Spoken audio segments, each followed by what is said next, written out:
بسم اللہ الرحمن الرحیم.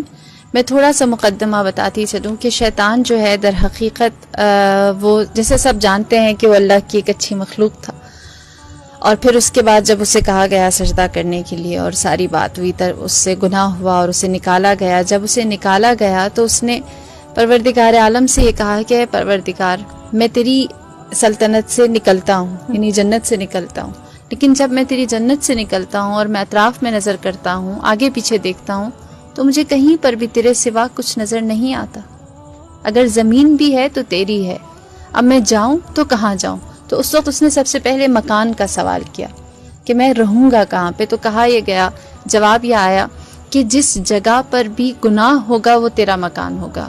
تو اس نے کہا اچھا میرے لیے خوراک کیا ہوگی، میں کھاؤں گا کیا؟ تو جواب یہ آیا جو بھی غذا، جو بھی لقمہ بغیر بسم اللہ کے بنی آدم اپنے دہن میں ڈالیں گے وہ تیری خوراک ہوگی.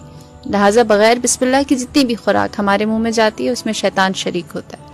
پھر اس کے بعد اس نے کہا اچھا اگر مجھے پیاس لگے تو میں کیا پیوں؟ تو کہا تیری لیے جو ہم نے مشروب رکھا ہے وہ شراب ہے. پھر اس نے سوال کیا اور کہا کہ تو نے انسان کے لیے کتاب اتاری ہے، مجھے بھی کوئی کتاب دے. ان کے لیے قرآن ہے، زبور ہے، انجیل ہے، تورات ہے. تو اس وقت کہا یہ گیا کہ تمہارے لیے جادو ٹونا کی کتاب ہے. پھر اس نے سوال کیا اور کہا کہ تو نے انسان کے لیے دعا کا راستہ رکھا ہے، وہ جو 4 سمتوں سے اس کے اختیار دیا گیا ہے، اور اللہ نے جو 2 سمتیں انسان کے لیے رکھی، ایک دعا اور دوسرا سجدہ ہے. صحیح.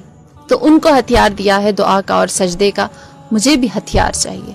تو اس وقت یہ جواب دیا گیا کہ تمہارے لیے سب سے زیادہ مضبوط ہتھیار عورت ہے، جس کے ذریعے تم انسان کو، بنی آدم کو، اولاد آدم کو گمراہ کر سکو گے. لہٰذا اس کو بہت اختیار دے کر زمین پر بھیجا گیا. اور پھر یہ اس نے کہا کہ میں چاہتا ہوں خدایا، میں نے تیری اتنا عرصہ عبادت کی ہے، 40,000 سال زمین پر کی، 40,000 سال آسمان پر کی، 40,000 سال پہلے آسمان پر کی، اور اسی طرح پورا لمبا سلسلہ ہے. 7 آسمانوں پر اس نے اللہ کی عبادت کی. میں نے اتنی عبادت کی، مجھے اس کی جزا کیا ملے گی؟ میں تجھ سے جزا چاہتا ہوں. تو اس وقت اس نے سوال کیا، اللہ تعالیٰ نے کہا مانگ، تو کیا مانگتا ہے؟ تو اس وقت اس نے سوال کیا اور کہا کہ پروردگار میں چاہتا ہوں تو مجھے نامرئی بنا دے، میں دکھائی نہ دوں، بنی آدم مجھے دیکھ نہ سکے. اسے نامرئی کر دیا. پھر اس نے کہا کہ مجھے اس بات کا اختیار دے کہ میں جو انسان کے ذہن میں خیالات خطور کرتے ہیں اس میں وسوسہ ڈال سکوں. لہٰذا اسے یہ اختیار بھی دے دیا گیا. پھر اس نے کہا کہ پروردگار مجھے یہ اختیار دے کہ میں انسان کے خون میں روان ہو جاؤں.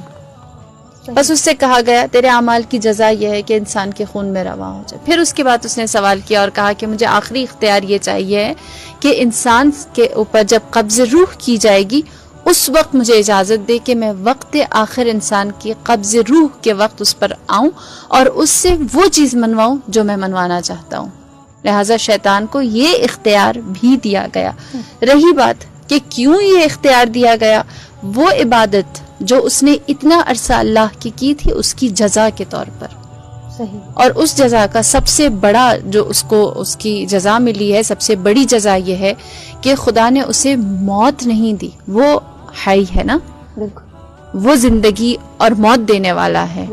اس نے اس سے موت نہیں ڈالی اس کے اوپر، اس سے کہا تو زندہ ہے. بس خدا نے اپنے دشمن کے ساتھ بھی انصاف کیا ہے.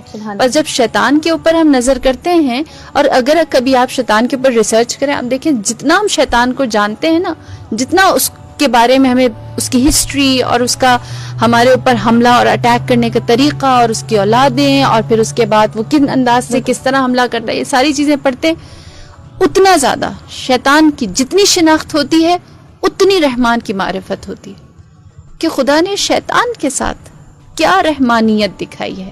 بس اس کی سب سے بڑی وجہ یہ تھی کہ خدا رحمان و رحیم اور منصف اور انصاف کرنے والے نے اس کو اس کے اعمال کی جزا کے طور پر جو اس نے مانگا سب کچھ دے کر مسلح کر کے بھیج دیا. اور پھر پروردگار عالم نے کہا کہ اے شیطان تو عابدین کو بھی اپنے جال میں پھنسا سکے گا، تو زاہدین کو بھی، تو علماء کو بھی پھنسا سکے گا، جہاد کرنے والوں کو بھی، لیکن میرے مخلص بندے تیرے اختیار میں نہیں آئیں گے.